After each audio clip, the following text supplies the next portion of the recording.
Today I'm going to be making a spoon drop soap. The very first thing that I did was melt my oils in my kitchen. They are a mixture of oils, butters, and tallows that I use regularly for all of my soaps. I don't change necessarily the whole recipe for any one particular soap. It's totally up to you. After I have melted them, I bring them to where the lye water is out in my shop, and I mix the lye water with the oils themselves. After mixing the oil and the lye water together to get emulsion, I go ahead and I'm going to separate my recipe for this spoon plop soap into 5 different colors. Each color is going to have around 10 ounces. But as you can see, I don't necessarily go with exactly 10 ounces, or I'm not very precise, I guess, in it, because some are a little bit more, some are a little bit less, and I'm okay with that because it doesn't necessarily change too much in the color themselves. I will typically try to give my darker colors the ones that are the smaller amounts of soap, and my lighter colors the ones that are the larger amounts of soap, simply because I want it to maybe be lighter and not so dark heavy. I don't want to waste any soap, so I'm going to try and scrape out every last bit of the soap mixture from the pot into one of the 5 buckets so that we use everything that we've created.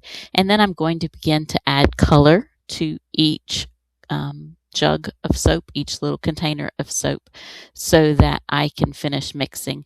Now, at this point, I'm not going to use my immersion blender anymore, even though I do need it to be at a thick trace for the soap plop. I would prefer to just use my spatulas or perhaps a whisk to mix in the colors with the soap.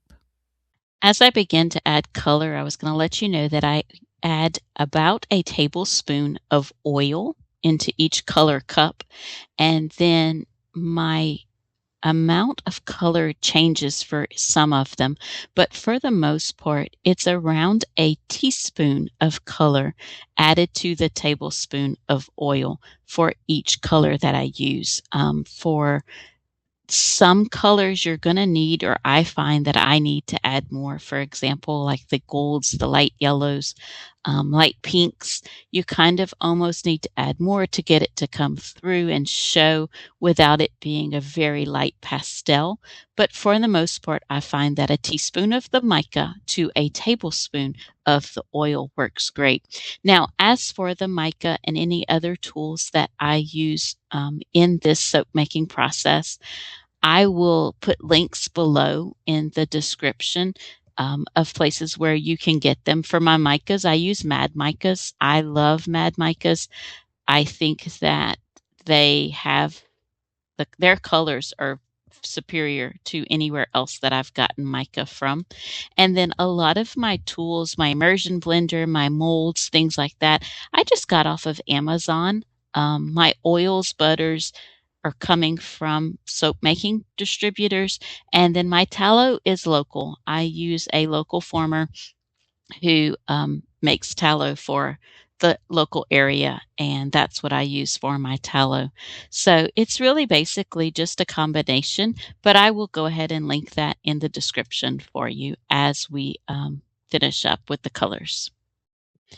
So as I start plopping soap down, I want you to know that I sped this up times 7.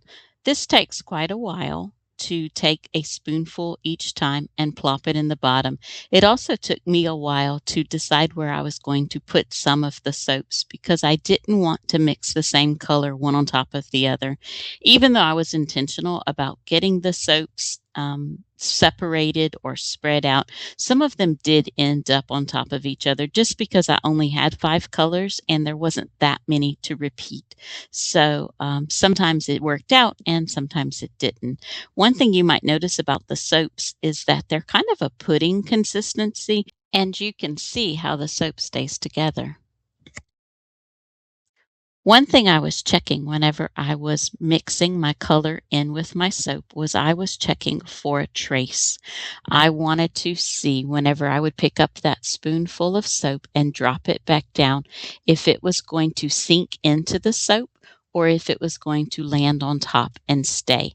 And in the beginning, if you go back and you see the colors, the different colors, the first few, they would kind of drop in, and that's a lighter trace. But then towards the end, you would notice that when I would plop the soap on top, it would land and stick. And that's the thick trace that I need for spoon plop soap, because I want to make sure that the soap isn't going to run or mix with all of the other soaps. Sorry that my mold is slightly off camera here. I was going to delete this part just because it wasn't really a good shot of what was happening, but it was kind of important since it was the end of the soap. Here is the cutting for the soap. I cut my soap pieces at 1 inch thick, and I cut off just a piece at the beginning and at the end. If you notice the very first cut, the end was a little bit sticky. Normally after 24 hours, my soaps are ready to unmold and cut, and that's what I can used for this. But whenever I pulled it out of the mold, it did not seem like it was quite ready. Unfortunately, I didn't have the time to give it to allow it to finish. So I would trim off that piece and a tiny bit of the sides just to make sure that everyone got a good looking piece. On that last piece, there was a tiny air pocket at the top where you could see a little bitty bubble of emptiness inside of the soap.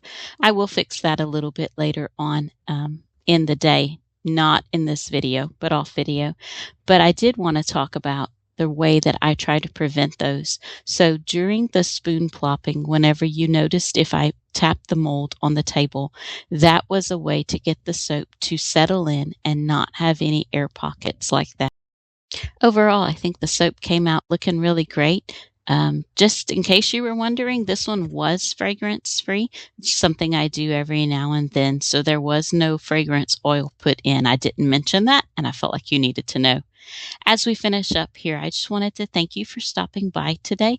I appreciate you watching this video, and I hope that you will like or subscribe so that you can be alerted for any of the future ones. Have a great day.